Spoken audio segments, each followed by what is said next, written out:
Então ali ele estabeleceu o primeiro engenho de açúcar, na ilha de São Vicente, litoral com São Paulo. O próprio São Paulo ainda era denominado São Vicente. Muito bem, aí é que começa uma história. A partir deste momento, o Rio Grande do Sul, por parte oficial do Rio Grande de Portugal, foi simplesmente ignorado.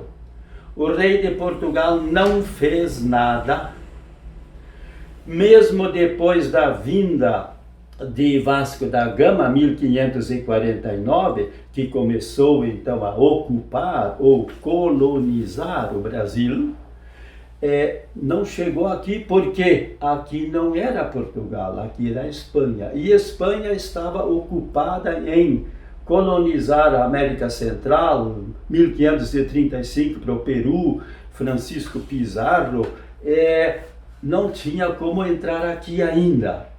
Então, durante mais ou menos 2 séculos, 1530, então até 1730, nada foi feito no Rio Grande. Então, isso aqui era terra rasa? Não, não era tábula rasa. Havia aqui povos habitantes, basicamente 3 grandes nações indígenas. A parte norte, talvez a partir desta região de Santa Rosa, o rio Santa Rosa, vamos tomar como referência, daí para o norte e para o leste habitavam os Gês. Os Gês eram grandes coletores. A base de vida, de subsistência deles era a coleta, principalmente do pinhão, os grandes pinheirais neste norte e a região da serra, pinheirais, então o pinhão que usavam para diversas formas de alimento, inclusive farinha, faziam disto. Eles eram grandes cesteiros.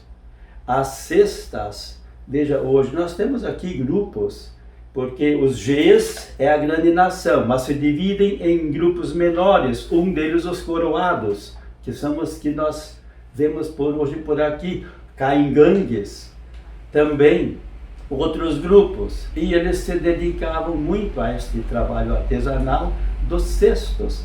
Eles também precisavam abrigar-se do frio, é uma região fria, então eles tinham um tecido, e faziam um tecido até de vegetais, deste caraguatá, existe hoje, a gente colhe até para fazer xaropes, as farmácias fazem um excelente xarope, do caraguatá e outras práticas. Viviam basicamente em grupos de 150 a 250 pessoas, sempre com um cacique, um chefe e diversos outros. Presente alguém chamado pajé, que cuidava da saúde das pessoas e tinha também sua forma de explicar as crenças e tudo mais. A parte central do estado, mais ou menos entre este rio Santa Rosa aqui, até o rio Ibicuí e o rio Uruguai, então, era habitado pelos Guarani, e esses que nos interessam muito. Os Guaranis eram grupos que também viviam em aldeias, em grupos menores, cerca de 400 a 600 pessoas, onde havia um cacique, havia outros chefes menores, alguém que organizava as caças, outro que cuidava da agricultura e assim por diante. Este grupo de dirigentes formava um conselho que era a administração deste grupão, desta tribo também pode-se chamar. Havia sempre o pajé, um senhor muito poderoso, porque ele tinha conhecimentos de saúde e curava as pessoas. Ele explicava como é que era a concepção de além de Deus ou tudo mais. Todos eles, aquilo que é próprio do ser humano, acreditavam em alguém. Nós falamos em Deus, eles não falavam assim, mas tinham esta visão. Até quando Antônio de Ruiz de Montoya, o sacerdote das missões do Guairá, ele foi entrar em contato e foi buscar profundo conhecimento, tanto quanto possível, da concepção deles, e ele disse, eles falam Nhamandu, o grande silêncio. É o grande silêncio. Um dia o grande silêncio se manifestou em forma de som, Tupã, Tupã, o trovão. Entre este Tupã, o trovão, e o silêncio se estabeleceu uma relação, Tupã-si. E daí surgiu depois o pequeno Tupã, o Tupi. Tupi, temos os indígenas tupis, os homens. O Tupi é o homem, Tupã é Deus. O grande silêncio, Tupã, Tupã-si, seria uma forma de perceber a Santíssima Trindade, o padre falou, para quem tem hoje essa concepção religiosa. Mas interessante, está presente no ser humano. Eles eram principalmente, agora diferente um pouco dos Gs, agricultores, caçadores e pescadores. A forma de sobrevivência era essa. A caça era organizada sob o comando de um chefe e muito cuidadosamente praticada. A princípio só se matava o animal macho, porque é preciso garantir a procriação, a continuidade desses animais.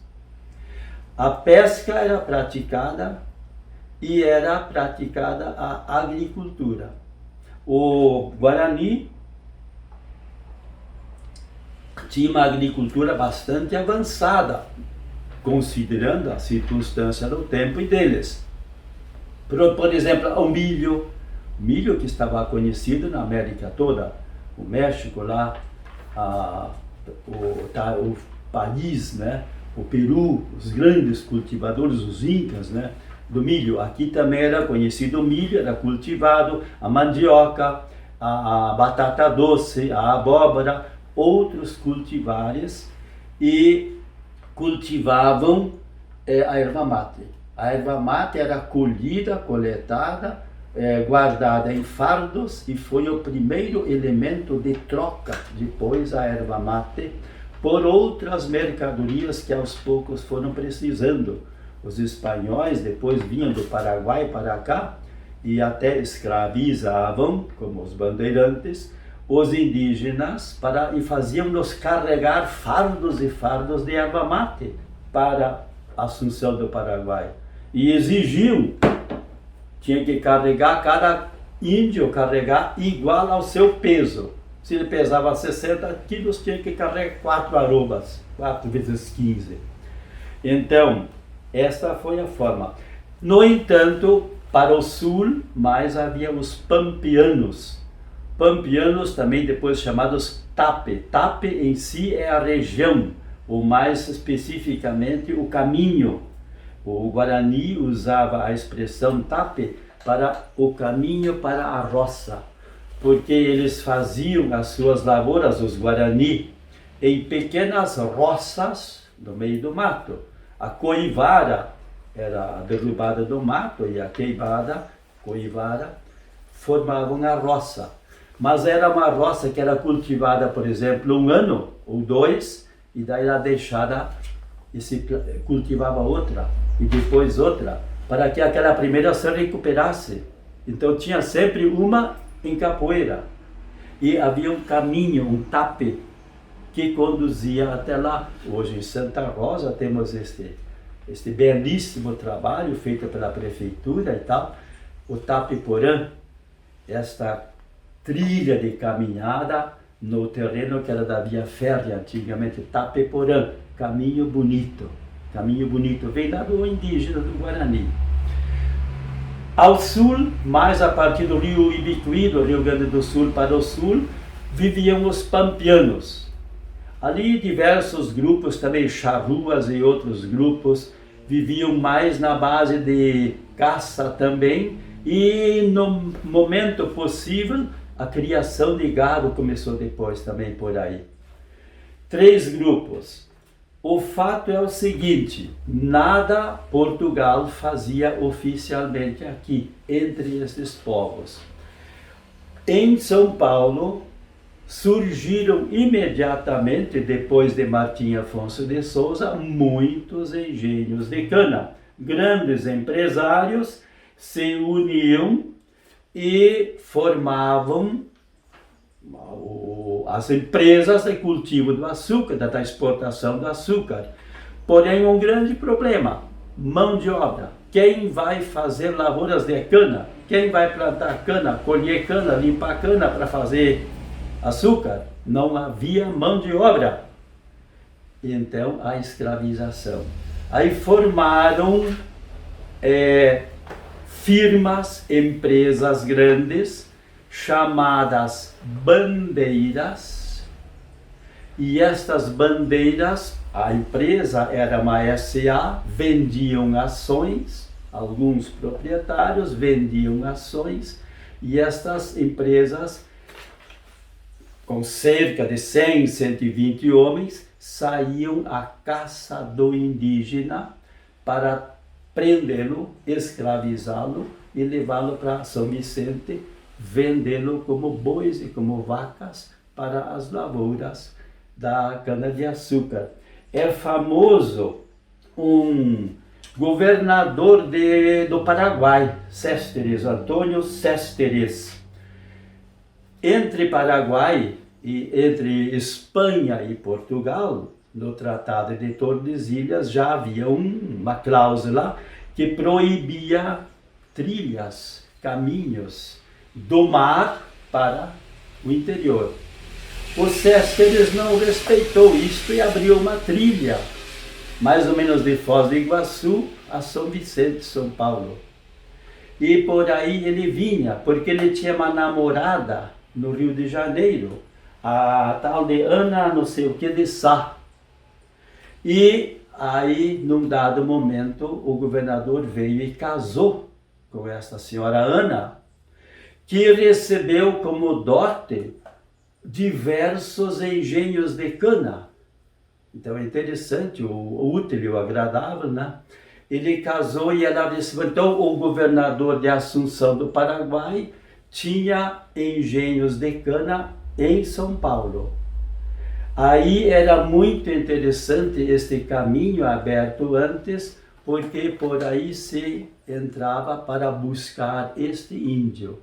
Então ele se associou a uma empresa, a uma bandeira dessas, cujo dono, presidente, diretor dessa bandeira, dessa empresa, era um senhor chamado Antônio Raposo Tavares.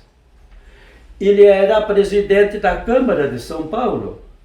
É outro fato que chama a atenção. Presidente da Câmara de São Paulo é o dono desta empresa.